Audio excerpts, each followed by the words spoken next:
আসসালামু আলাইকুম আমার সকল মা বোন ভাইরাকে। তো আমি আজকে এসেছি মহারাষ্ট্র মুম্বাই তিলকনগর স্টেশনে। তো আপনারা দেখতেই পাচ্ছেন এখানকার দৃশ্যগুলো, হয়তো অনেক আপনাদেরকে ভালো লাগবে। তো আমি তিলকনগরের স্টেশনটা যে আছে আপনারাকে দেখানোর অনেক চেষ্টা করছি।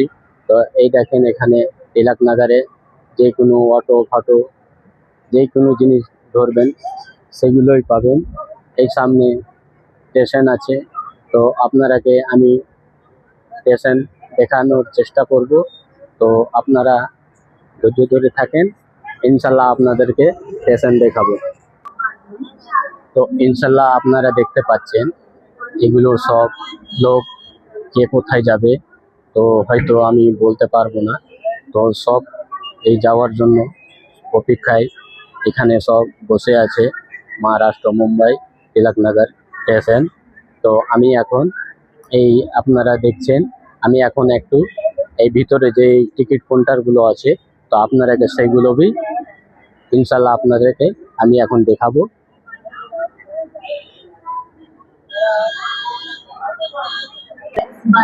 তো সকল আমার মা বোনরা দেখতেই পাচ্ছেন আমি স্টেশনের মধ্যে এখন ঢুকতেই যাচ্ছি।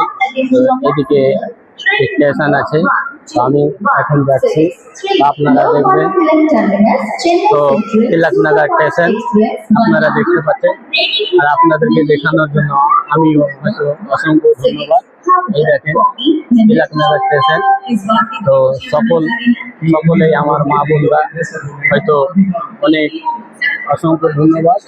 এই সামনে দেখতে পাচ্ছেন টিকিট কাউন্টার আছে, তো আমিও এখন হয়তো টিকিট কাটবো।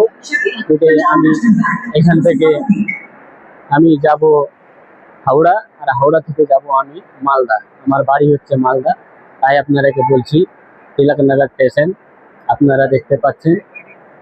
তো এই দেখেন এইদিকে সব আছে আমার মা বোন ভাইরা সকলেই।